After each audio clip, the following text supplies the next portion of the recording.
이 결혼 절대 안 돼! 한 남자의 목소리가 강남 레스토랑 룸 안을 거칠게 가르며 울려 퍼졌습니다. 최재우는 그 자리에 서서 숨을 고르고 있었습니다. 평소라면 감정을 드러내지 않을 사람이었죠. 하지만 지금 그의 얼굴에는 오래된 상처가 다시 벌어진 듯한 표정이 떠올라 있었습니다. 눈빛에는 분노보다 더 깊은 무언가가 담겨 있었죠. 견딜 수 없어 터져나온 30년을 묵혀온 고통이었습니다. 테이블 맞은편에 앉아있던 이정희는 고개를 숙인 채 미동도 하지 못했습니다. 손은 무릎 위에서 가지런히 포개져 있었지만 손등에 오래된 화상 흉터가 조명 아래에서 희미하게 드러났죠. 정희는 그 흉터를 보지 않으려는 듯 주먹을 더 세게 쥐었습니다. 손톱이 손바닥을 파고들 정도였죠. 여보, 진정하세요. 재훈의 아내 유미선이 조심스럽게 그의 팔을 붙잡았습니다. 하지만 재훈은 그 손길을 떼어내며 한 발 앞으로 나섰죠. 그 순간 그의 왼쪽 다리가 미세하게 흔들렸습니다. 오래된 부상의 흔적이었죠. 재훈은 순간적으로 균형을 잡으며 테이블을 짚었습니다. 정희의 시야 끝에서 아들 우진의 얼굴이 보였습니다. 순식간에 핏기가 사라진 얼굴이었죠. 정희는 그 표정을 보는 순간 가슴이 덜컥 내려앉았습니다. 심장이 제대로 뛰지 않는 것 같았죠. 우진이 자리에서 일어나며 물었습니다. 아버님, 무슨 말씀이십니까? 재우는 아무 대답도 하지 않았습니다. 시선조차 주지 않은 채 테이블 위에 놓인 와인잔을 집어들었죠. 그의 손이 미세하게 떨리고 있었습니다. 잔을 쥔 손등의 핏줄이 붉어져 올랐죠. 다음 순간 와인잔이 바닥으로 내리꽂혔습니다. 유리가 산산조각 나며 사방으로 튀었습니다. 붉은 와인이 하얀 대리석 바닥 위로 번져나갔죠. 그 소리에 수아가 작은 비명을 삼켰고 정희는 본능처럼 어깨를 움츠렸습니다. 심장이 한 박자 늦게 뛰기 시작했죠. 이 더러운 곳에서 당장 나와. 재우는 아내와 딸의 손목을 거칠게 잡아 끌었습니다. 재우는 말을 마치고 문 쪽으로 향했죠. 그 순간 또 한 번 다리가 잠시 굳었지만 그는 이를 드러내지 않았습니다. 미선과 수아의 손목을 붙잡고 천천히 그러나 단호하게 걸음을 옮겼죠. 여보, 왜 이러는 거예요? 미선의 말은 끝까지 이어지지 못했습니다. 재우는 이미 문 쪽으로 향하고 있었죠. 그의 걸음걸이가 평소보다 불안정했습니다. 수아가 뒤돌아 정희를 바라봤습니다. 무언가 말하고 싶은 표정이었지만 끝내 입을 열지 못한 채 문 밖으로 사라졌죠. 눈가에는 눈물이 맺혀 있었습니다. 문이 닫히는 소리가 둔하게 울렸습니다. 룸 안에는 깨진 유리 파편과 바닥에 번진 와인, 그리고 움직이지 못한 채 서 있는 두 사람만 남았죠. 우진이 급히 어머니 곁으로 다가왔습니다. 발밑에 유리 파편을 조심스럽게 피하면서 말이죠. 어머니, 괜찮으세요? 정희는 고개를 들지 못했습니다. 입을 열면 지금까지 숨겨온 이름 하나가 튀어나올 것만 같았기 때문이었죠. 눈물이 조용히 떨어졌습니다. 바닥에 와인 얼룩 위로 떨어진 눈물이 번져갔죠. 그 순간 정희의 귀에는 오래전 기억이 겹쳐 들려왔습니다. 비 오는 밤 도로 위에서 울리던 급제동 소리였습니다. 그리고 누군가의 마지막 숨소리였죠. 정희는 눈을 감았습니다. 하지만 그 소리는 사라지지 않았죠.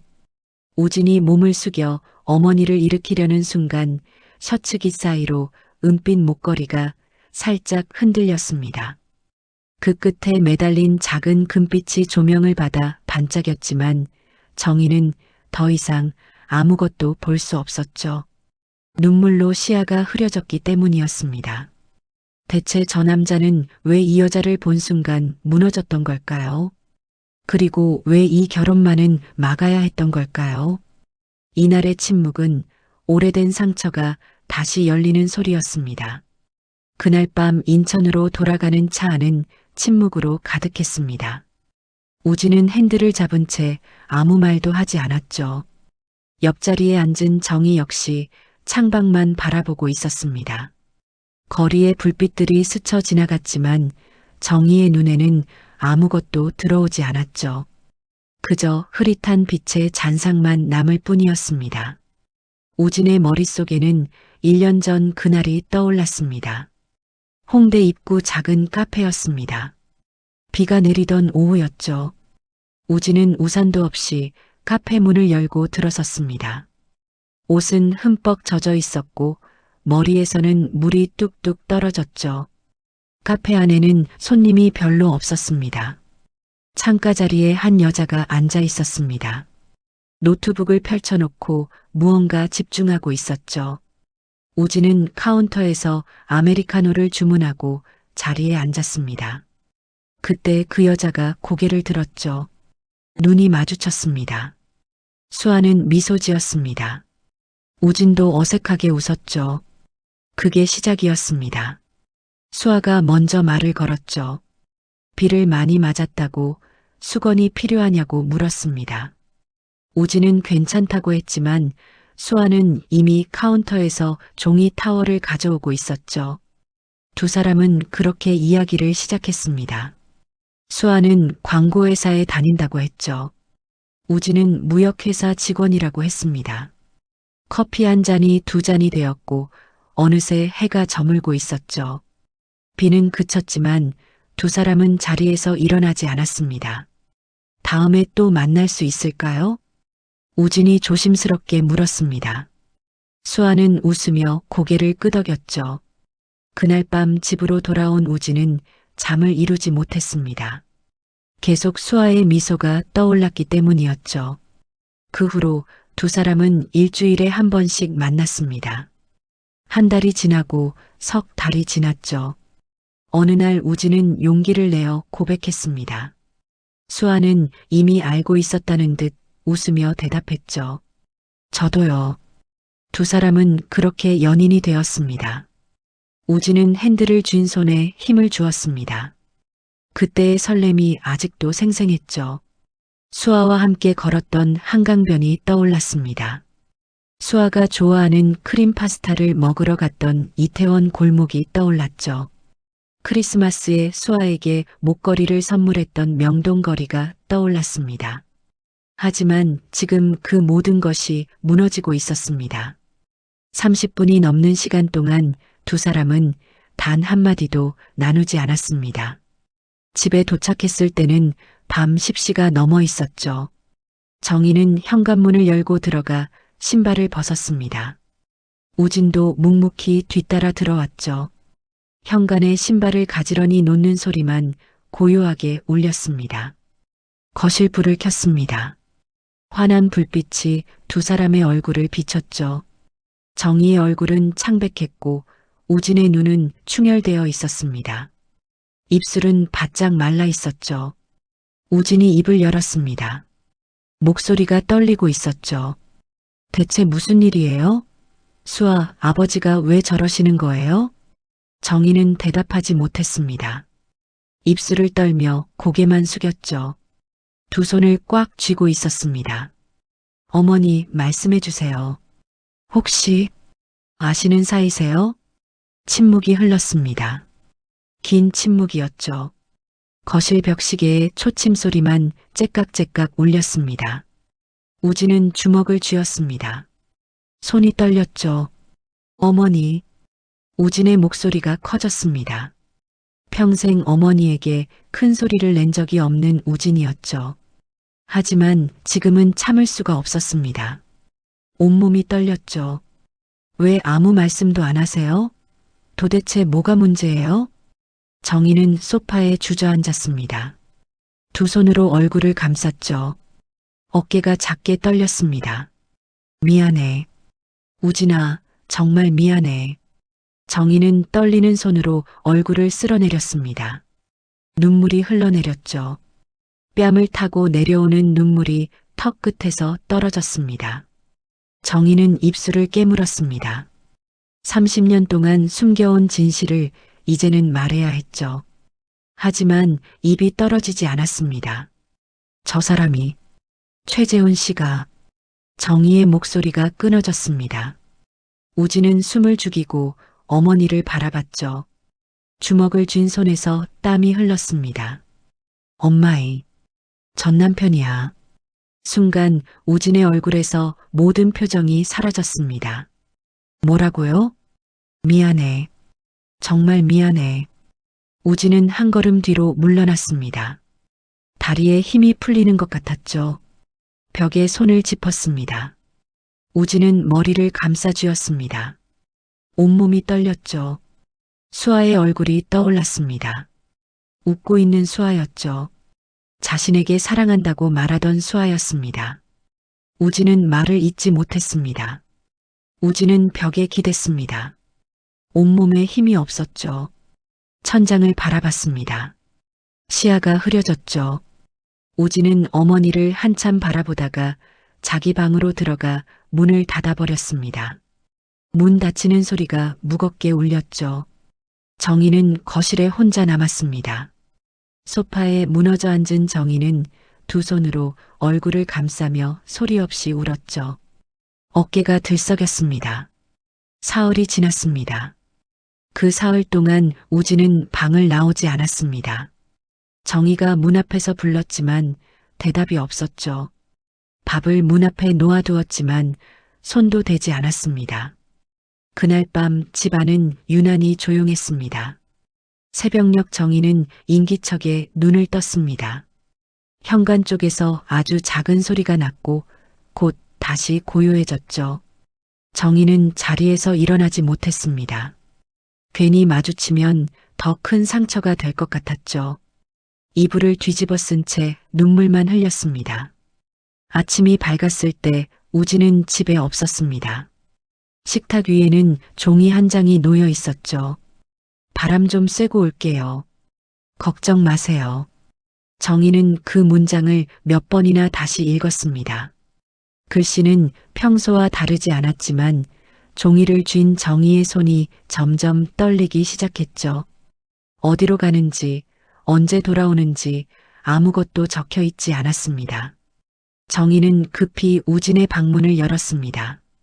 책상 위에는 정리된 서류들이 놓여 있었고 옷장 문이 열려 있었죠. 몇 벌의 옷이 사라진 것 같았습니다.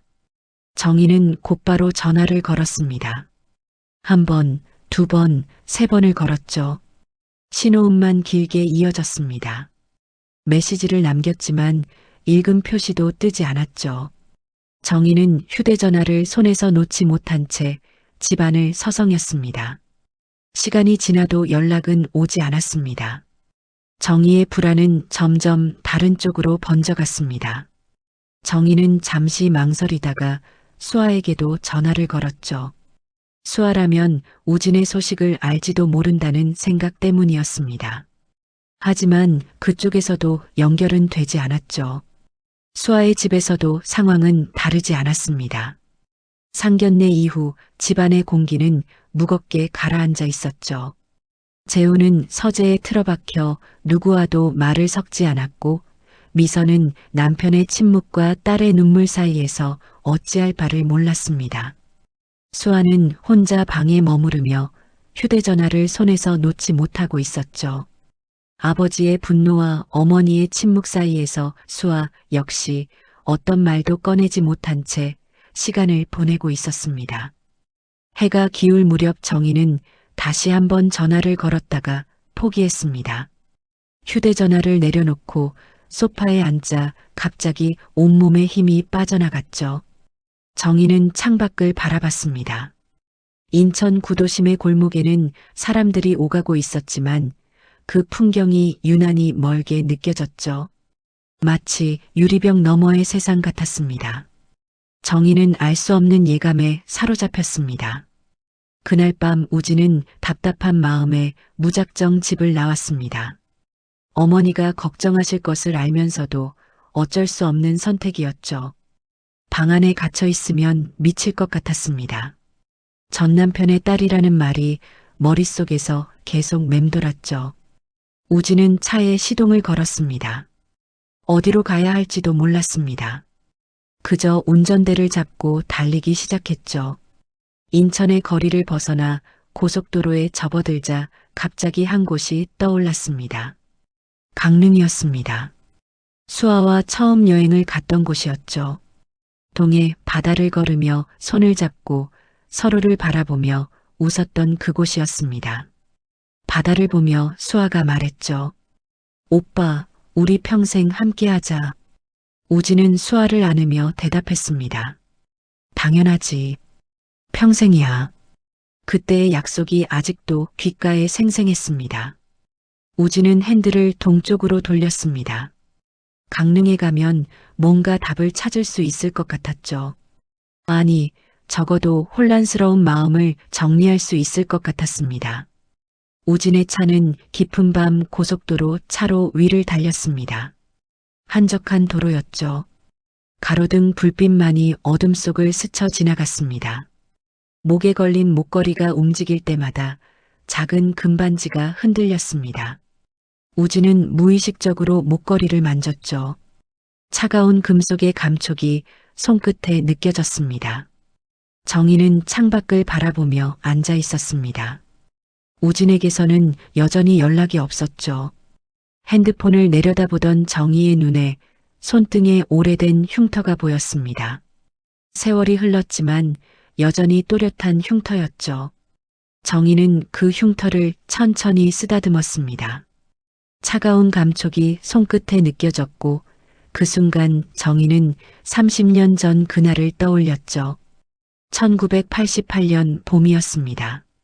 28배 정희와 30의 재호는 친구의 소개로 만나 연애 6개월 만에 결혼했습니다. 재호는 직원이 5명뿐인 작은 무역회사를 운영하고 있었지만 꿈만은 컸죠. 어느 날 저녁 재호는 정희의 머리를 쓰다듬으며 말했습니다. 우리 곧 큰 집으로 옮기자. 아이들 방도 만들고 말이야. 아들 둘에 딸 하나 어때? 정희는 남편의 품에 안기며 웃었습니다. 남편의 심장 소리가 귓가에 들렸고 그 규칙적인 박동이 정희에게는 세상에서 가장 안전한 소리처럼 느껴졌죠. 행복했습니다. 하지만 아이는 쉽게 생기지 않았습니다. 1년이 지나도 소식이 없었고 2년째 되던 해 여름에 정희는 처음으로 임신을 했죠. 정희는 기쁨에 떨었지만 조심스러웠습니다. 하지만 석 달도 채우지 못하고 유산이 되었죠. 병원에서 돌아온 날 재우는 정희를 안으며 괜찮다고 다음에 또 생길 거라고 위로했습니다. 정희는 남편의 품에서 울었죠. 유산의 상처가 채 아물기도 전에 1990년 가을 큰 계약이 갑자기 취소되고 거래처에서 어음이 부도 나면서 재훈의 회사에 위기가 찾아왔습니다. 재훈은 밤낮을 잇고 거래처와 은행을 쫓아다녔지만 뜻대로 되지 않았죠. 정희는 남편이 점점 여위어가는 모습을 지켜보며 가슴이 아팠지만 할 수 있는 게 없었습니다. 그때 조승민이라는 사업가가 나타나 투자를 해주면서 회사는 위기를 넘길 수 있었죠. 재훈은 조승민을 형님처럼 따랐고 두 사람은 파트너가 되어 함께 회사를 키워나갔습니다. 겨울이 지나고 봄이 왔습니다. 조승민의 도움으로 회사가 조금씩 안정을 되찾아가던 그때 정희에게 또다시 새 생명이 찾아왔죠. 임신 2달째였지만 2년 전 유산의 기억이 너무 생생해서 정희는 석 달만 넘기면 남편에게 말하려고 했습니다. 하지만 어느 날 오후 설거지를 하던 정희는 갑자기 배에 날카로운 통증을 느꼈습니다. 화장실로 달려간 정희는 속옷에 묻은 피를 보는 순간 온몸이 얼어붙었죠. 아니야, 제발 아니야. 정희는 떨리는 손으로 119에 전화를 걸었습니다. 응급실에 도착했을 때 정희는 이미 피를 많이 흘린 상태였습니다. 침대에 누워 천장의 형광등이 빠르게 지나가는 것을 바라보며 정희는 배를 감싸주며 속으로 계속 기도했죠. 수술이 끝났을 때 정희가 천천히 눈을 떴을 때 의사는 조심스럽게 유산이었다고, 그리고 유산 과정에서 자궁에 심한 손상이 있어 앞으로 임신이 어려울 것 같다고 말했습니다. 정희는 입술을 깨물며 떨리는 목소리로 물었습니다. 어려운 게 아니라 불가능한 거냐고. 의사는 잠시 망설이다 고개를 끄덕였죠. 그 순간 정희의 세상이 무너져 내렸습니다. 텅 빈 배를 만지던 정희의 손이 떨렸습니다. 이제 다시는 이곳에 생명이 자라지 않는다는 사실이, 엄마가 될 수 없다는 사실이 정희를 짓눌렀죠. 차가운 복도 바닥에 앉은 정희는 한없이 작아졌습니다. 집으로 돌아왔을 때는 저녁 무렵이었습니다. 텅 빈 집안을 걸으며 정희는 생각했죠. 남편에게 어떻게 말해야 할까요? 아이를 잃었다고, 그리고 앞으로도 아이를 가질 수 없다고. 재우는 결혼할 때부터 아들 둘 딸 하나를 갖고 싶다고 말했는데 이제 그 꿈은 이룰 수 없게 되었습니다. 정희는 소파에 주저앉아 무릎을 끌어안았죠. 며칠 동안 정희는 몸과 마음의 상처를 추슬러 했지만 쉽지 않았습니다. 몇 날 몇 일을 누워있으며 지내야 했으며 걱정하는 남편에게 끝끝내 말하지 못했죠. 불행은 한꺼번에 온다는 말이 있듯이 남편의 회사에도 다시 한번 위기가 찾아왔습니다. 큰 거래처가 갑자기 계약을 파기했고 중국 쪽 투자건이 무산되면서 회사 자금이 바닥났죠. 재우는 다시 은행을 찾아갔지만 대출이 거절되었고 사업이 어려워진 상태였습니다. 남편은 사방팔방으로 다니면서 위기를 벗어나려 밤낮으로 애썼지만 뜻대로 되지 않는 듯 보였습니다. 급기야 팔 수 있는 것은 다 팔았죠. 결혼 반지도, 정희의 금목걸이도, 재훈의 시계도 모두 팔았지만 부족했습니다. 어느 날 재훈이 낯선 남자와 함께 집에 왔습니다. 강태수라는 이름의 40대 중반쯤 되어 보이는 남자였는데 값비싼 양복을 입고 있었고 손목에는 금시계가 번쩍였죠. 눈빛이 날카로웠고 미소를 지어도 차가웠습니다. 그의 시선이 정희를 훑을 때 정희는 본능적으로 불편함을 느끼며 한 걸음 뒤로 물러섰죠. 그날 밤 재우는 정희에게 진실을 털어놓았습니다. 은행에서 더 이상 돈을 빌려주지 않아 사채를 썼다는 것을요. 이자만 한 달에 1,000만 원이 넘는다는 것을 말했죠. 정희는 가슴이 철렁 내려앉았지만 남편을 탓할 수 없었습니다. 남편의 얼굴에는 이미 생기가 사라져 있었고 눈에는 깊은 절망이 서려 있었기 때문이었죠. 석 달이 지났지만 회사 상황은 나아지지 않았습니다. 직원들은 하나둘 떠났고 사무실은 텅 비어갔죠. 재우는 무너져 갔습니다. 매일 밤 소주 2병씩을 비웠고 술에 취해 집에 돌아와서는 벽을 치고 자신을 때렸죠. 면도도 하지 않았고 밤마다 악몽에 시달렸습니다. 전화벨 소리만 들려도 온몸을 떨었죠. 정희는 그런 남편을 보며 마음이 찢어졌지만 위로할 말을 찾을 수 없었습니다. 어느 날 오후 정희가 장을 보고 집으로 돌아가는데 골목 어귀에 강태수가 서 있었습니다. 사모님, 잠깐 얘기 좀 합시다. 강태수는 이미 정희의 팔을 잡고 있었습니다. 정희는 어쩔 수 없이 끌려갔죠. 장바구니가 바닥에 떨어졌지만 강태수는 신경 쓰지 않았습니다. 정희는 가슴이 두근거렸죠. 두려움 때문이었습니다. 근처 찻집으로 들어갔습니다. 강태수는 커피를 시키고 차갑게 말했죠. 최 사장님, 빚 갚을 생각 있으십니까? 솔직히 말씀드리죠. 회사도 끝났고 돈도 없습니다. 빚은 이자까지 합하면 5억이 넘습니다. 정희는 입술을 깨물었습니다. 손이 떨렸죠. 하지만 한 가지 방법이 있습니다. 강태수는 몸을 앞으로 기울이며 얼굴을 가까이 댔습니다. 담배 냄새와 향수 냄새가 섞여 코를 찔렀죠. 정희가 자신에게 오면 빚을 전부 탕감해 주겠다고 했습니다. 정희는 자리에서 벌떡 일어났습니다. 몸이 떨렸죠. 강태수는 아랑곳하지 않고 말을 이었습니다. 사모님, 잘 생각하세요. 남편분은 오늘 피투성이로 집에 올 겁니다. 그 다음엔 팔이 부러지겠죠. 그 다음엔 정희는 가방을 움켜쥐고 찻집을 뛰쳐나왔습니다. 거리로 나온 정희는 가슴을 움켜쥐며 숨을 몰아쉬었죠. 다리에 힘이 풀려 그 자리에 주저앉을 것 같았습니다. 며칠 후 그 말은 현실이 되었습니다. 밤 11시쯤 현관문이 열렸습니다. 정희가 돌아보는 순간 비명이 터져 나왔죠. 재우는 정말 피투성이었습니다. 얼굴은 멍투성이었고 입에서는 피가 흘렀으며 와이셔츠는 찢어져 있었죠. 재우는 그 자리에 쓰러졌습니다. 강태수 놈들이 날 끌고 가서. 재우는 말을 잇지 못했습니다. 정희는 떨리는 손으로 119에 전화를 걸었죠. 눈물이 멈추지 않았습니다. 병원에서 갈비뼈에 금이 갔고 얼굴에는 심한 타박상을 입었다는 진단이 나왔습니다. 재우는 병원비가 부담스러워 3일 만에 퇴원했죠. 집으로 돌아온 날 밤 재우는 베란다로 나갔습니다. 정희는 불길한 예감에 남편을 따라갔죠. 재우는 난간에 기대어 아래를 내려다보고 있었습니다. 정희는 가슴이 철렁 내려앉았죠. 아니야, 설마. 정희야, 미안해. 내가 이렇게 무능해서. 무슨 소리예요?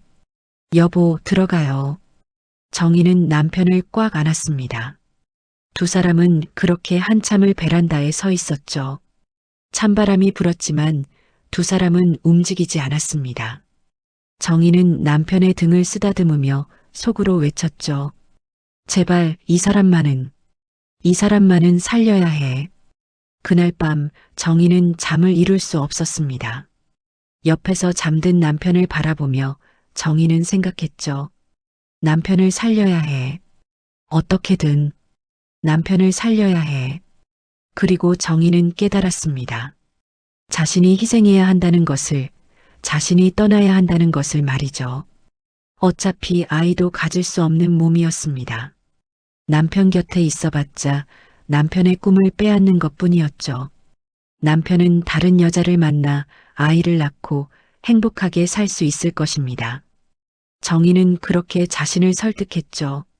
눈물이 흘렀지만 닦지 않았습니다. 다음 날 낮 재훈이 약을 먹고 잠든 사이 정희는 몰래 집을 나섰습니다. 골목 어귀에 공중전화 부스로 향했죠. 손이 떨려 동전이 바닥으로 떨어졌습니다. 정희는 동전을 주워 다시 넣었죠. 강태수가 전화를 받았습니다. 정희는 떨리는 목소리로 말했습니다. 자신이 가겠다고, 대신 남편의 빚은 전부 탕감해달라고, 그리고 무엇보다 남편이 이 사실을 절대 모르게 해달라고 말했죠. 전화가 끊어졌습니다. 정희는 공중전화 부스에 기대어 섰습니다. 차가운 유리에 이마를 대고 한참을 서 있었죠. 손바닥에 적힌 주소가 번져 보였습니다. 눈물 때문이었죠. 그날 밤 정희는 쪽지를 썼습니다. 손이 떨려서 글씨가 제대로 써지지 않았죠. 몇 번을 지우고 다시 썼습니다. 여보, 미안해요. 더는 힘들어서 못 살겠어요. 찾지 마세요. 새로운 사람 만나서 아이도 낳고 행복하세요. 쪽지를 식탁 위에 놓았습니다. 정희는 잠든 남편의 얼굴을 마지막으로 바라봤죠. 남편의 얼굴을 손으로 쓰다듬고 싶었지만 참았습니다. 깨어나면 떠날 수 없을 것 같았죠. 정희는 작은 가방 하나만 들고 집을 나섰습니다. 새벽 4시였죠. 계단을 내려가면서 정희는 한 번도 뒤를 돌아보지 않았습니다. 돌아보면 발걸음을 뗄 수 없을 것 같았죠. 정희는 초인종을 눌렀습니다. 잠시 후 문이 열렸죠. 강태수가 서 있었습니다. 웃고 있었죠. 그 미소가 소름 끼쳤습니다. 그날부터 정희의 지옥 같은 시간이 시작되었습니다. 빌라 안은 생각보다 깨끗했습니다. 거실에는 고급 가구들이 놓여 있었고 창문에는 두꺼운 커튼이 쳐져 있었죠. 하지만 정희가 머물게 된 방은 작고 어두웠습니다. 창문은 철창으로 막혀 있었고 안쪽에서는 열 수 없게 되어 있었죠. 정희는 매일 울었고 벗어나려 했지만 번번이 실패했습니다. 급기야 삶의 의욕까지 서서히 잃어가고 있었죠. 어느 날 강태수가 잔뜩 화가 난 채 술에 취해 들어왔습니다. 정희의 머리채를 잡고 부엌으로 끌고 갔죠. 정희는 발버둥 쳤지만 소용없었습니다. 강태수는 가스레인지에 불을 켰죠. 그리고 프라이팬을 올렸습니다. 프라이팬이 빨갛게 달아올랐죠. 강태수는 정희의 손을 움켜잡았습니다.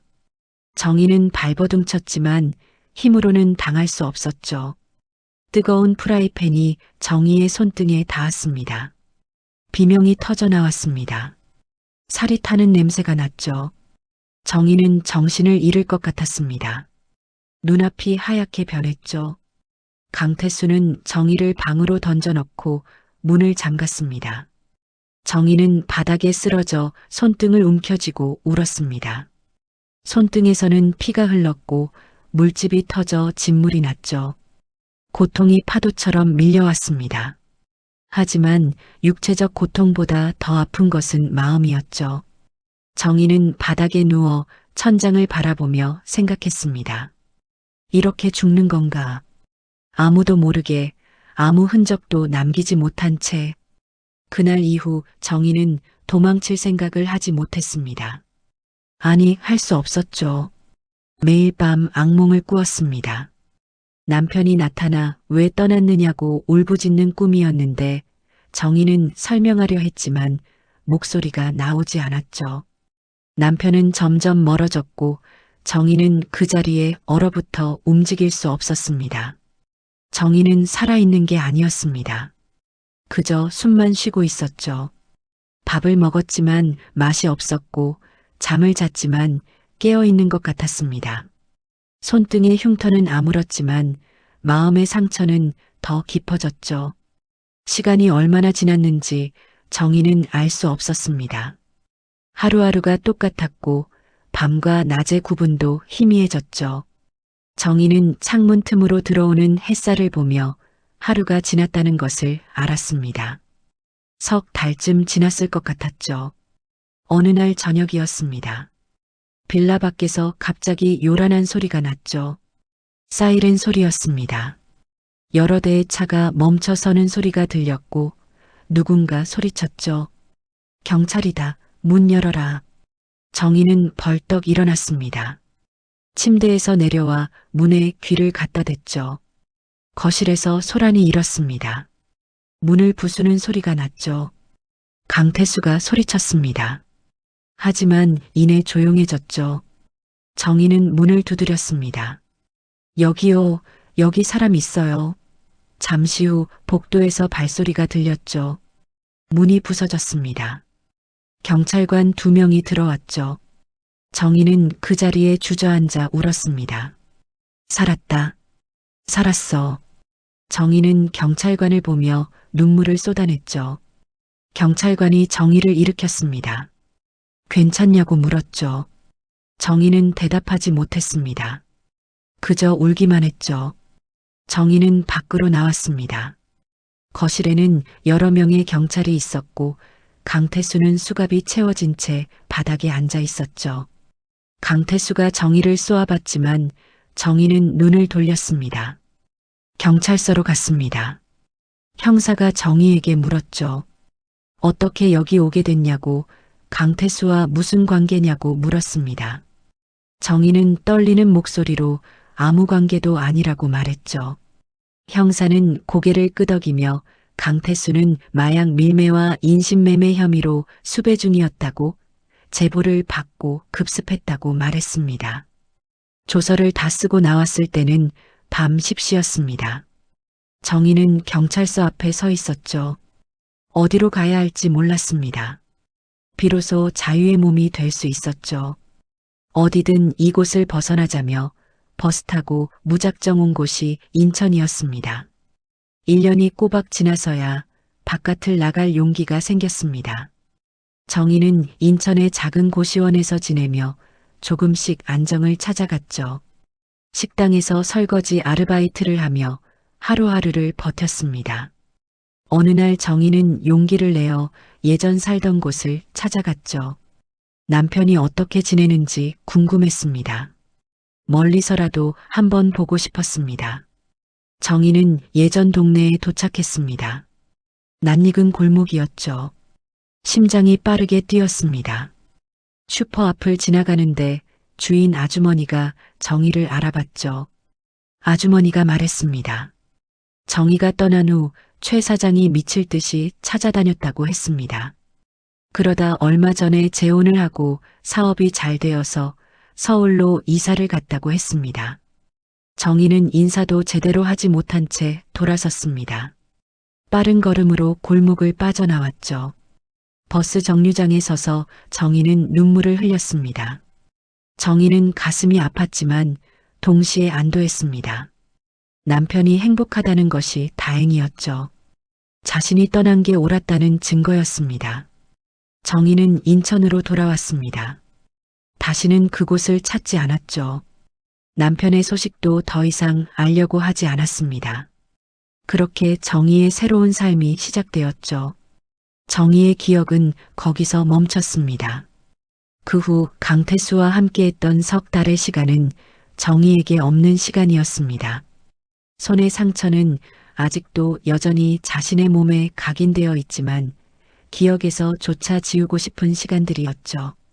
지울 수 없다면 아예 잠궈버리고 싶은 시간이었습니다. 그 시간 동안 무슨 일이 있었는지 정희는 그 누구에게도 말하지 않았습니다. 오직 자신만이 안고 가야 할 일이라고 생각했기 때문이었죠. 우진에게도 그 누구에게도 그 진실은 아직 아무에게도 전해지지 않은 채 정희 안에만 남아 있었습니다. 그리고 그 대가는 지금 우진이 대신 치르고 있었습니다.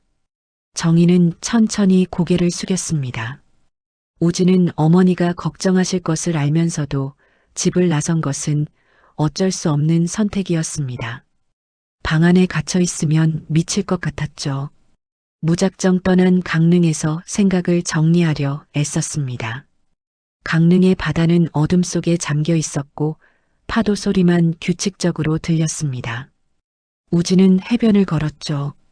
차가운 바람이 얼굴을 스쳤지만 신경 쓰지 않았습니다. 우진은 바다를 보며 걸었고 혼자 술을 마셨고 밤새 잠을 이루지 못했죠. 매일매일 수아에게서 전화가 왔습니다. 우진은 받지 않다가 며칠 만에 전화를 받고 말았죠. 수아는 울고 있었고 제발 만나자고 했습니다. 다음 날 오후 수아가 강릉으로 내려왔습니다. 수아는 우진을 보자마자 안겼죠. 우진도 수아를 안았습니다. 서로의 마음을 확인한 둘은 한 번 더 부딪혀 보자는 결론을 내리고 늦은 시간 우진의 차를 타고 서울로 향했습니다. 고속도로를 달렸죠. 하늘은 흐렸고 공기는 무거웠습니다. 처음엔 가랑비였습니다. 하지만 순식간에 폭우로 변했죠. 앞 유리를 타고 빗줄기가 쏟아져 내렸고 와이퍼를 최대로 돌려도 시야는 거의 확보되지 않았습니다. 우진은 속도를 줄였죠. 그때 앞차가 갑자기 멈춰섰습니다. 우진이 브레이크를 밟았지만 타이어는 빗물 위를 미끄러졌죠. 차가 앞차와 부딪혔고 에어백이 터졌습니다. 하얀 에어백이 우진의 얼굴을 덮었고 그 순간 뒤에서 또 다른 충격이 왔죠. 뒷차가 들이받은 것입니다. 연쇄 추돌이었습니다. 유리가 깨지는 소리, 금속이 찌그러지는 소리가 폭우 속에 울려 퍼졌죠. 차는 앞으로 밀렸다가 멈췄고 그 후로는 고요했습니다. 그 시간 인천집에서 정희는 창밖을 바라보고 있었습니다.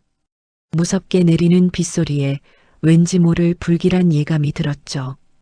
핸드폰이 울렸습니다.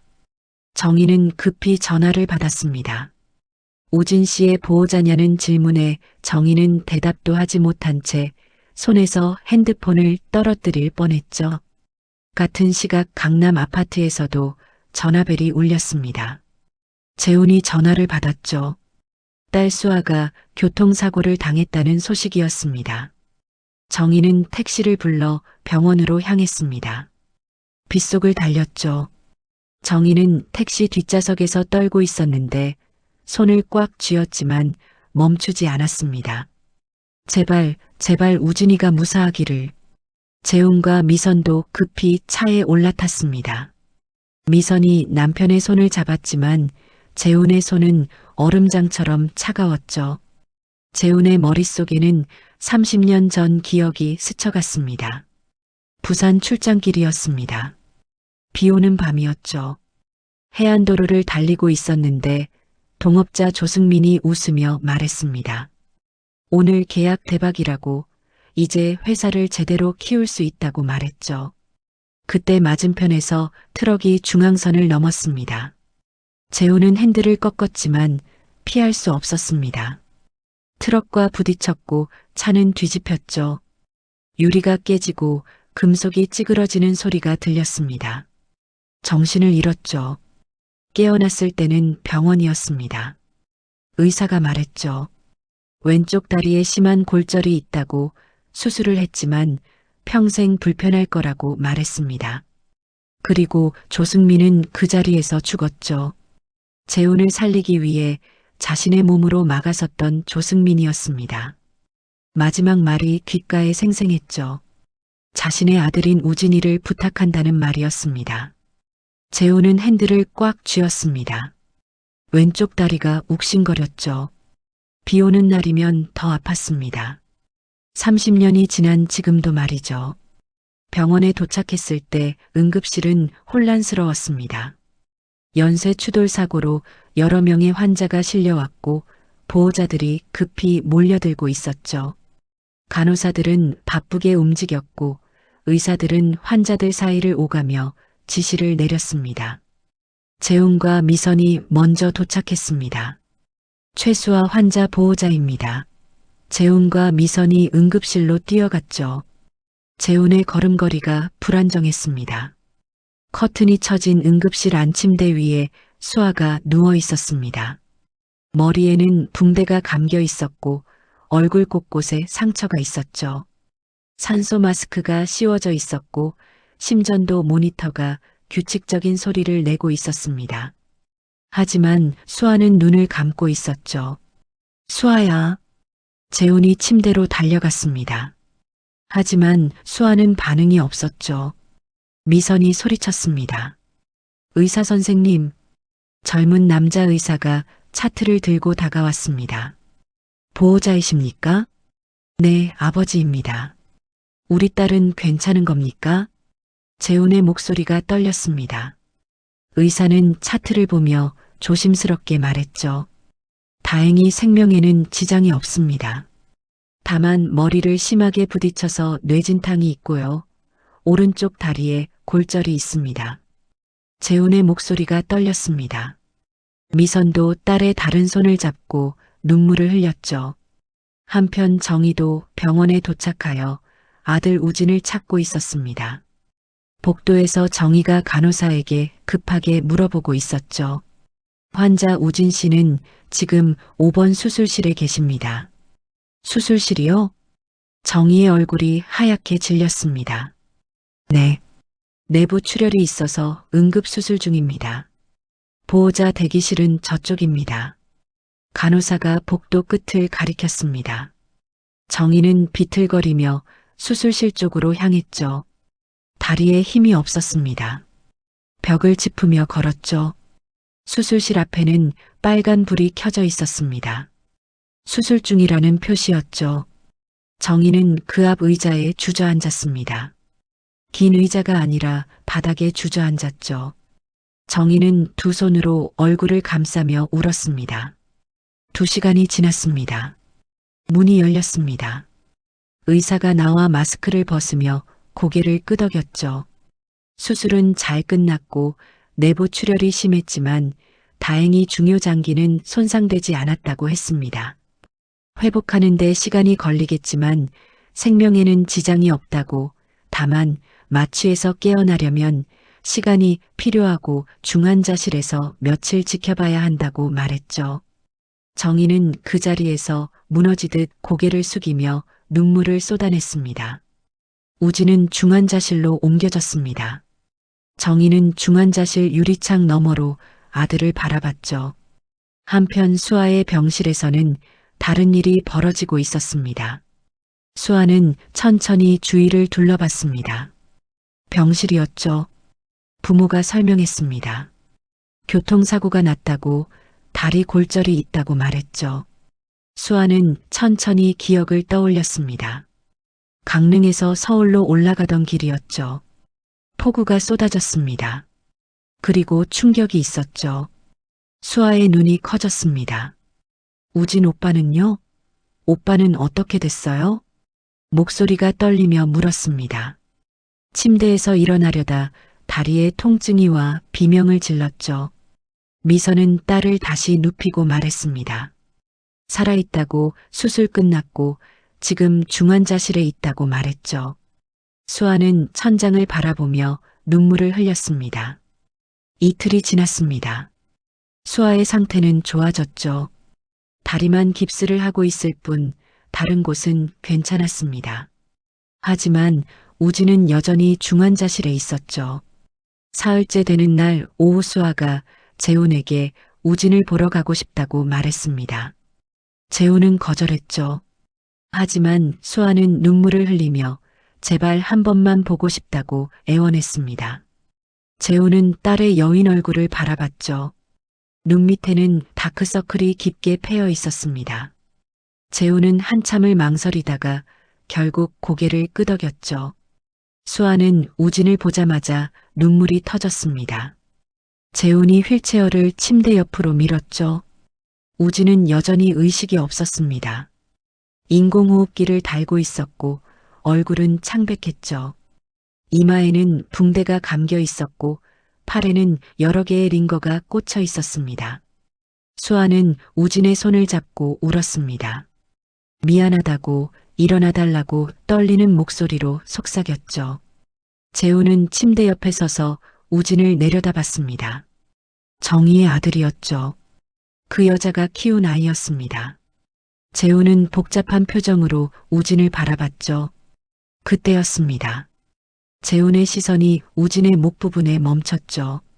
환자복 목 부분이 약간 벌어져 있었고 그 사이로 무언가 보였습니다. 은빛 체인이었습니다.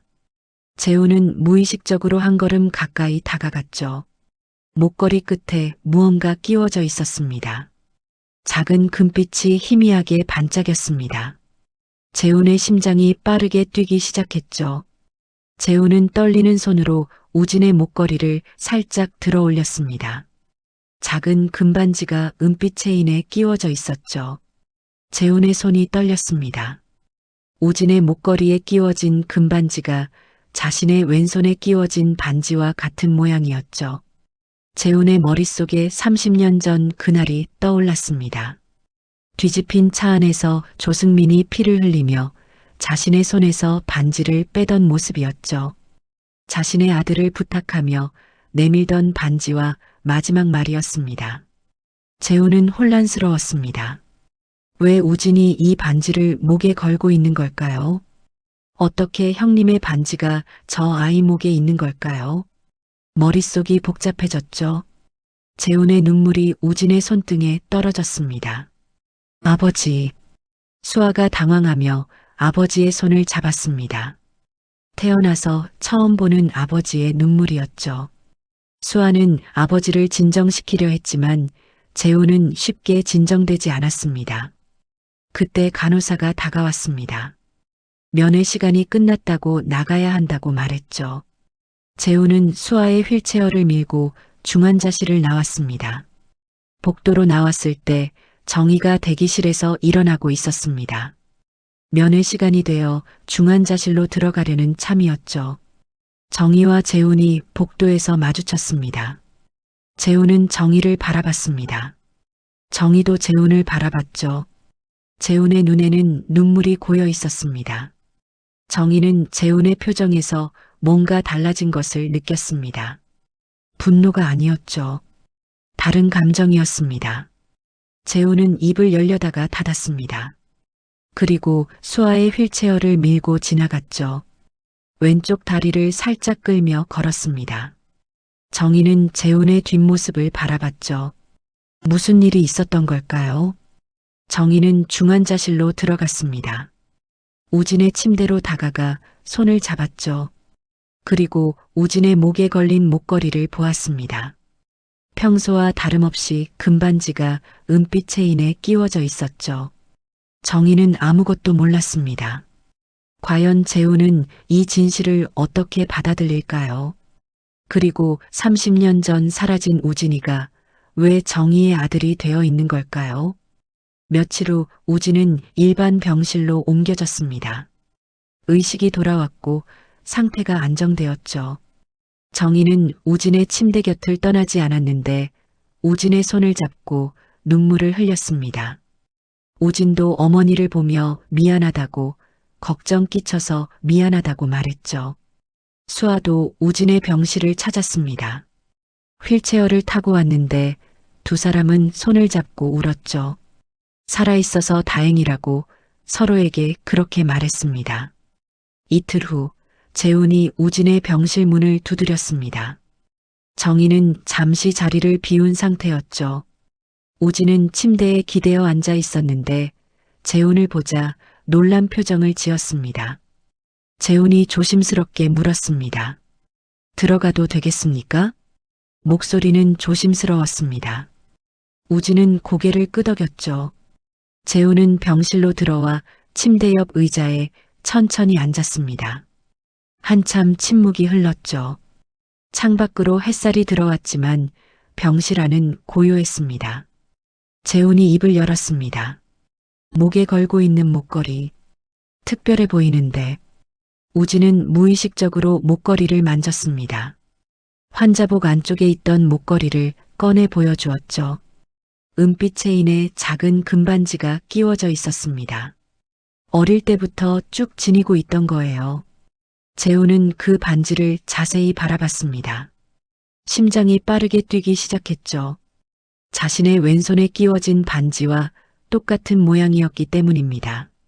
아니, 그럴 리가. 재훈의 손이 떨렸죠. 승민이 형님의 아들이 왜 정희와 같이 살고 있으며 모자지간인 건지 이해가 되지 않았습니다. 숨이 멎는 것 같았습니다. 눈앞이 흐려졌죠. 재훈은 침대 팔걸이를 꽉 움켜쥐었습니다. 손에서 땀이 났죠. 아버님, 괜찮으세요? 우진의 목소리가 들렸지만 재훈은 대답할 수 없었습니다. 괜찮지 않았죠. 전혀 괜찮지 않았습니다. 재훈은 떨리는 손으로 자신의 왼손에 끼워져 있던 반지를 천천히 빼냈죠. 그리고 우진에게 보여줬습니다. 우진은 그 반지를 보는 순간 눈이 커졌습니다. 자신의 목에 걸린 반지와 사이즈만 다를 뿐 디자인이 똑같았기 때문이었죠. 우진은 떨리는 손으로 자신의 목걸이를 풀어 반지를 자세히 들여다봤습니다. 반지 안쪽에 작게 새겨진 숫자가 보였죠. 920505. 재훈의 반지도 확인했습니다. 똑같은 숫자였죠. 재훈이 떨리는 목소리로 말했습니다. 형제처럼 지내던 형님이 준 반지라네. 우진은 눈물을 흘렸습니다. 재훈도 울었죠. 두 사람은 한참을 말없이 앉아 있었습니다. 우진은 떨리는 손으로 목걸이를 만지작거렸고 재훈은 손에 든 반지를 바라보며 눈물을 닦았죠. 우진이 떨리는 목소리로 말했습니다. 자신은 1995년에 어머니가 자신을 입양했다고, 그때부터 어머니와 함께 살았다고 말했죠. 우진의 목소리는 점점 작아졌습니다.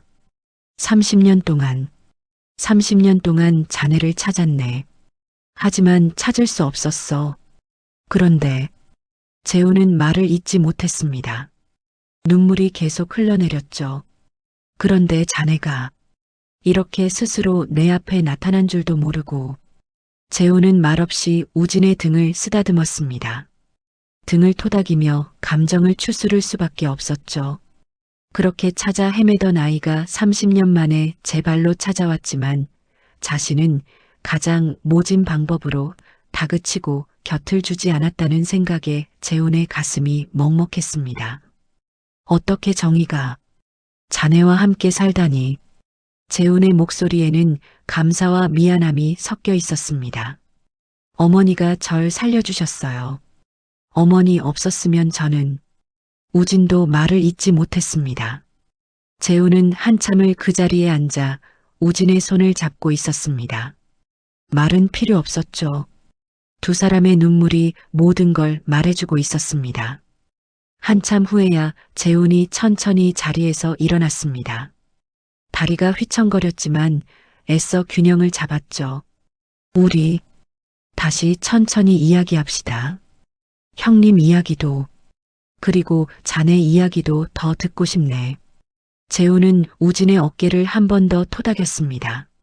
재훈은 병실을 나섰습니다. 복도로 나온 재훈은 그 자리에 멈춰 섰습니다. 다리에 힘이 풀렸죠.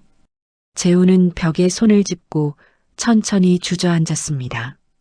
복도 바닥에 주저앉아 두 손으로 얼굴을 감쌌죠. 머릿속이 복잡했습니다. 온갖 생각이 소용돌이쳤죠. 형님의 아들이었습니다. 30년 동안 미칠 듯이 찾던 우진이가 바로 저 아이였죠. 그런데 어떻게 정의와 한 가족이 된 건지 믿을 수가 없었습니다. 재훈은 눈을 감았습니다. 형님의 얼굴이 떠올랐죠. 마지막 순간 손에 반지를 쥐어주던 형님. 우진이를 부탁한다던 형님. 재훈은 형님과의 약속을 지키지 못해 늘 가슴 한켠이 막힌 듯 돌덩이 하나가 올라가 있는 듯한 기분을 느끼며 30년 세월을 보내왔습니다. 하지만 정의가 대신 지켜주고 키우고 있었다는 사실이 믿어지지 않았죠. 재훈의 입에서 작은 소리가 흘러나왔습니다. 눈물이 흘렀죠. 그때 복도 저편에서 발소리가 들렸습니다. 재훈은 급히 눈물을 닦고 벽을 짚고 일어섰죠. 미선이 커피 2잔을 들고 다가오고 있었습니다. 그날 밤 재훈은 아내 미선에게 우진과 병원에서 있었던 이야기를 꺼내었습니다. 그리고 정의와의 이야기까지 모두 털어냈죠. 미선은 믿을 수 없는 듯 한동안 말을 잇지 못하다가 이것은 인연이고 운명이라고 말하며 과거를 다 털어내자고 말하며 손등을 토닥이며 말했습니다. 이틀 후 재훈과 미선은 정희에게 연락했습니다. 함께 이야기를 나누고 싶다고 병원 1층 카페에서 만나자고 했죠. 정희는 불안한 마음으로 약속 장소로 향했습니다. 복도를 걸으며 정희는 손을 꽉 쥐었죠. 손바닥에 땀이 났습니다. 세 사람은 카페 구석진 자리에 마주 앉았습니다. 정희는 긴장한 표정으로 두 사람을 바라봤죠. 손을 꽉 쥐고 있었는데 손바닥에 땀이 났습니다. 재훈이 먼저 입을 열었습니다. 우진이와 이야기를 나눴습니다. 정희는 고개를 끄덕였습니다. 손이 떨렸죠. 승민이 형님의 아들을 어떻게 만나게 된 겁니까? 재훈이 조심스럽게 물었습니다. 정희는 잠시 숨을 고르고 떨리는 목소리로 대답했습니다. 1994년 봄이었어요. 인천의 한 보육원에서 봉사활동을 시작했는데 정희는 눈을 감았습니다.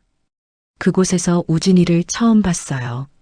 4살쯤 되어 보이는 남자아이가 혼자 구석에 앉아 있더라고요. 왠지 모르게 마음이 쓰였어요. 낯설지 않았죠. 정희의 목소리가 잠시 멈췄습니다. 보육원 선생님께 물어봤어요. 그 아이는 1993년 여름에 길에서 발견됐대요. 부모를 찾을 수 없어서 보육원으로 왔다고. 그 말을 듣는 순간 가슴이 아팠어요. 재훈은 숨을 죽이고 정희의 말을 들었습니다. 계속 그 아이가 눈에 밟혔어요. 자꾸 보육원을 찾아갔죠. 우진이도 저를 기다리더라고요. 그렇게 1년쯤 지났을 때 정희는 눈물을 닦았습니다. 1995년에 정식으로 입양을 했어요. 우진이가 필요했고 저도 우진이에게 필요한 사람이 되고 싶었어요. 그렇게 함께 살게 됐습니다. 재우는 눈물을 흘렸습니다. 미선도 눈물을 닦았죠. 정희가 고개를 들어 재훈을 바라봤습니다. 우진이가 조승민 씨 아들이었군요. 저는 정말 몰랐어요. 그저 혼자 남겨진 아이라고만 생각했어요. 재훈은 고개를 끄덕이며 떨리는 목소리로 말했습니다. 감사합니다. 정희는 고개를 들었습니다.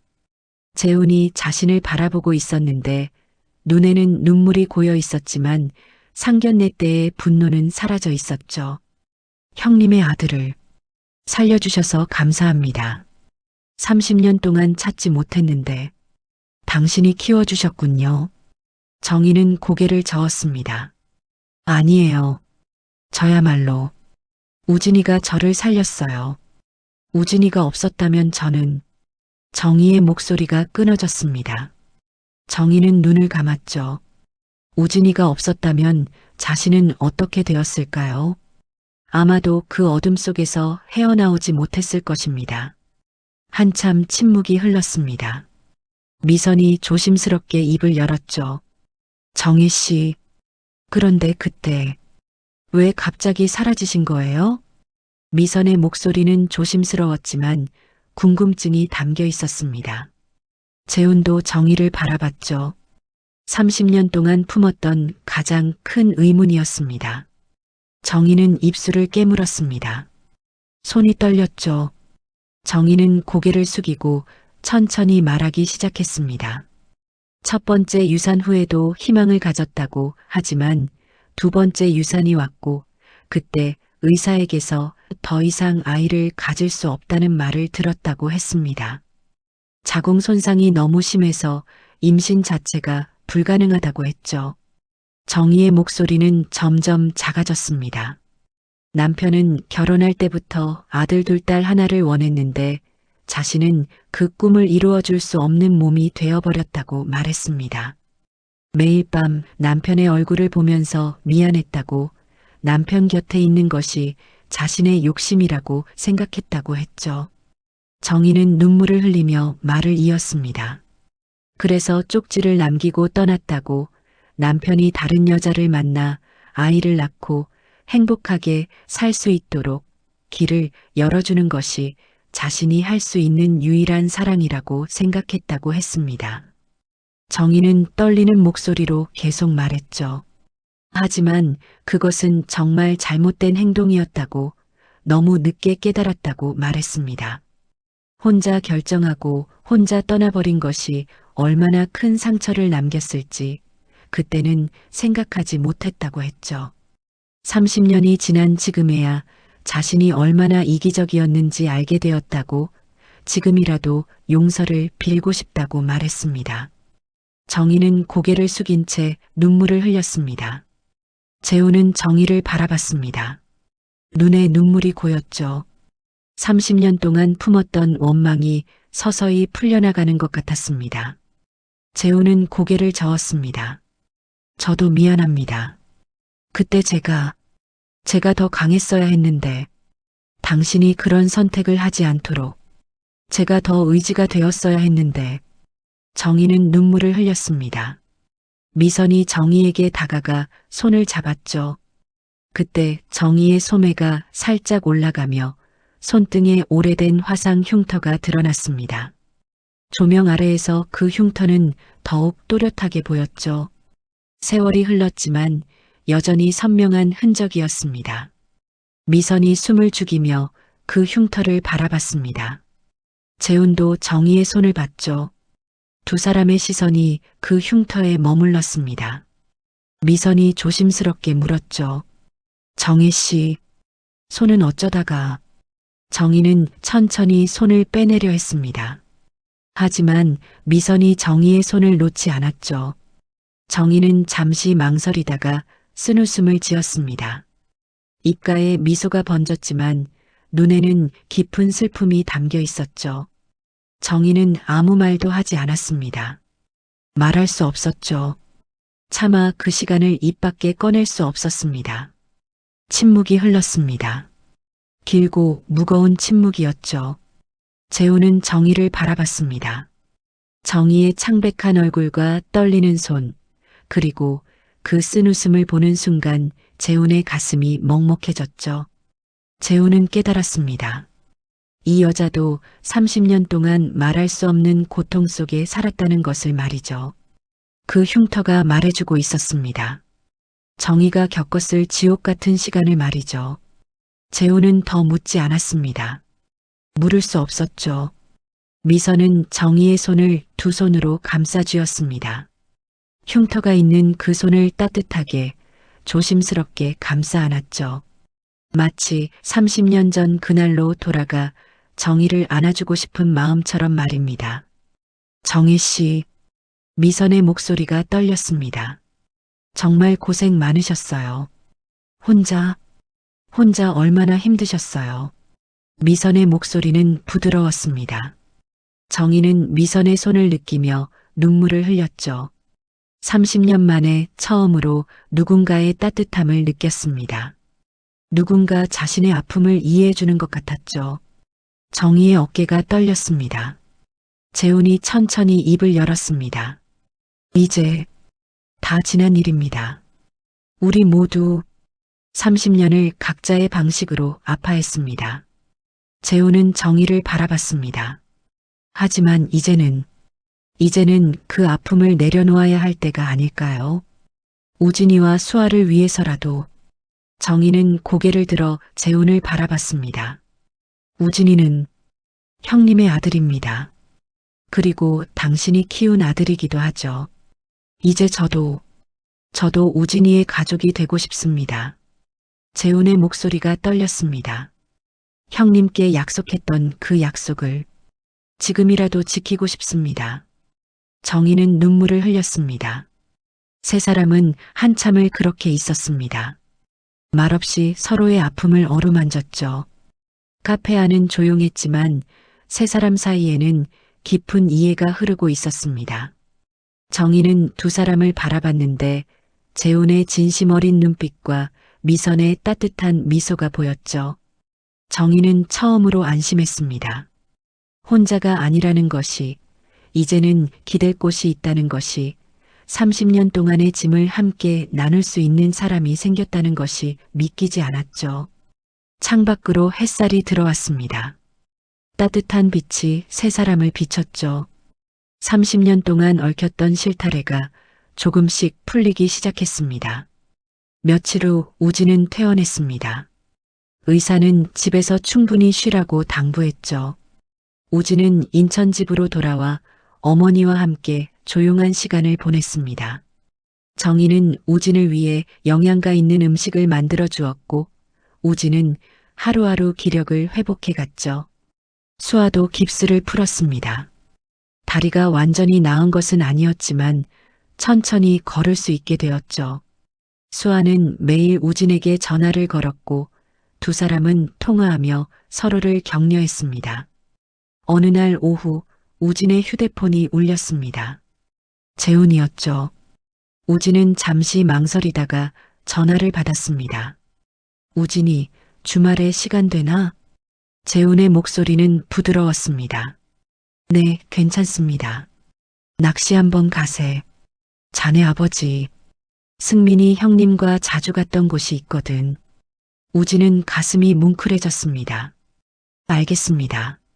가겠습니다. 토요일 아침 재훈은 약속대로 10시에 우진의 집 앞에 도착했습니다. 우진은 편한 옷을 입고 나왔죠. 재훈이 차 문을 열어주었고 우진은 조수석에 탔습니다. 재훈은 차를 출발시켰습니다. 차 안은 조용했지만 어색하지 않았죠. 창밖으로 도시 풍경이 스쳐 지나갔고 점점 한적한 시골길로 접어들었습니다. 재훈은 가끔 우진을 보며 미소 지었고 우진도 창밖을 보며 편안해 보였습니다. 두 사람은 많은 말을 하지 않았지만 침묵은 무겁지 않았죠. 1시간쯤 지나 차는 작은 강가에 도착했습니다. 한적한 낚시터였죠. 강물이 잔잔하게 흐르고 있었고 주변에는 버드나무가 늘어서 있었습니다. 아침 공기는 상쾌했죠. 재우는 차 트렁크를 열고 낚싯대 2개와 작은 아이스박스를 꺼냈습니다. 아이스박스 안에는 소주와 안주가 들어 있었죠. 우진이 짐을 들어주려 하자 재훈이 손을 내저었습니다. 아직 회복 중이니 그냥 가만히 있게. 두 사람은 강가로 걸어갔습니다. 재훈이 자리를 잡았죠. 나란히 앉을 수 있는 평평한 돌이 있었습니다. 재훈은 낚싯대를 펼치고 미끼를 달았죠. 우진의 것도 준비해 주었습니다. 여기가 어떤 곳인가요? 우진이 물었습니다. 재훈은 강물을 바라보며 대답했죠. 30년 전 자네 아버지와 함께 왔던 곳이네. 우진은 숨을 멈췄습니다. 재훈은 낚싯대를 들이우며 계속 말했죠. 그때도 이렇게 날씨가 좋았어. 형님과 소주를 마시며 앞으로의 꿈을 이야기했지. 두 사람은 나란히 앉아 낚싯대를 들이웠습니다. 강물이 잔잔하게 흘렀고 바람이 불었죠. 한참 침묵이 흘렀습니다. 재훈이 먼저 입을 열었습니다. 이곳에서 자네 아버지와 마지막으로 술을 마셨네. 우진은 재훈을 바라봤습니다. 승민이 형님은 내 은인과 다름없었어. 재훈의 목소리가 떨렸습니다. 재훈이 천천히 말하기 시작했습니다. 사고가 나던 그날도 조승민 형님이 자신을 살렸다고 했죠. 비가 쏟아지던 밤이었다고 했습니다. 부산에서 큰 계약을 따내고 돌아오는 길이었는데 형님은 기뻐하며 이제 회사를 제대로 키울 수 있다고, 우진이를 걱정 없이 잘 키울 수 있다고 말했다고 했죠. 재훈의 목소리가 떨렸습니다. 재훈은 강물을 바라보며 천천히 말을 이었습니다. 그날 형님이 날 살리기 위해 운전대를 자기 쪽으로 꺾으셨어. 마지막 순간까지도. 재훈의 목소리가 떨렸죠. 형님은 그 자리에서 돌아오지 못했네. 하지만 내 손에 작은 반지 하나를 쥐어주시며 우진이를 부탁한다고 하셨지. 그게 형님의 마지막 말이었어. 재훈은 강물을 바라보며 말했습니다. 그날 이후 자신은 살았고 우진의 아버지는 떠났다고, 30년 동안 그 빚을 갚지 못해 가슴에 돌덩이가 올려져 있는 것 같았다고 말했죠. 우진은 눈물을 흘렸습니다. 재훈도 눈물을 닦았죠. 두 사람은 한참을 말없이 강물을 바라봤습니다. 우진은 강물을 바라봤습니다. 눈시울이 뜨거워졌죠. 저는 아버지 기억도 안 나는데. 괜찮네. 하지만 형님은 자네를 많이 사랑하셨어. 재훈은 소주잔을 꺼내 2개를 채웠습니다. 하나는 우진에게 건넸죠. 자네 아버지께 인사드리게. 두 사람은 소주잔을 들었습니다. 강물을 향해 한 잔을 부었죠. 형님, 우진이 찾았습니다. 반듯하게 잘 자랐어요. 이제부터라도 제가 아버지 노릇하겠습니다. 형님, 재훈의 목소리가 떨렸습니다. 우진도 강물을 향해 고개를 숙였습니다. 아버지, 그 단어가 입 밖으로 나오는 순간 우진의 가슴속 어딘가가 채워지는 것 같았습니다. 평생 느껴왔던 공허함이었죠. 이름 모를 그리움이었습니다. 눈물이 흘렀습니다. 재훈은 우진의 어깨를 두드렸습니다. 이제부터 내가 자네 아버지야. 늦었지만 형님과의 약속을 지키고 싶네. 우진은 고개를 끄덕였습니다. 두 사람은 한참을 말없이 낚싯대를 바라보며 앉아 있었습니다. 바람이 불었고 강물이 흘렀죠. 석 달이 지났습니다. 다시 상견례 날이 왔습니다. 같은 강남 레스토랑 같은 룸이었습니다. 하지만 분위기는 완전히 달랐죠. 재훈과 미선, 수아가 한쪽에 앉았습니다. 정희와 우진이 맞은편에 앉았죠. 테이블 위에는 와인이 아니라 따뜻한 차가 놓여 있었습니다. 재훈이 잔을 들었습니다. 오늘은 두 아이의 결혼을 축하하는 자리입니다. 그리고 재훈은 정희를 바라봤습니다. 30년 만에 다시 만난 인연을 축하하는 자리이기도 하죠. 정희도 잔을 들었습니다. 손이 떨렸지만 미소를 지었죠. 우진이 수아의 손을 잡았습니다. 감사합니다. 두 분 부모님께. 수아도 고개를 끄덕였습니다. 저희 잘 살겠습니다. 미선이 눈물을 닦으며 웃었습니다. 당연하지. 너희는 운명이야. 5사람은 잔을 부딪혔습니다. 우진은 목에 걸린 목걸이를 만졌습니다. 금반지가 따뜻하게 느껴졌죠. 창밖으로 햇살이 들어왔습니다. 따뜻한 봄날이었죠. 30년의 아픔이 끝나고 새로운 시작이 펼쳐지고 있었습니다. 모든 인연이 제자리를 찾았죠. 그리고 두 아이는 운명처럼 하나가 되었습니다. 긴 이야기 끝까지 들어주셔서 정말 고맙습니다. 세상을 살다 보면 누구나 이런저런 사연 하나쯤은 있기 마련입니다. 혹시 제 이야기가 조금이라도 흥미로우셨다면 구독과 좋아요 버튼으로 힘을 주시면 감사하겠습니다. 댓글로 여러분의 이야기도 들려주세요. 지금까지 이야기가 남고 마음이 머무는 곳 사연공감이었습니다. 감사합니다.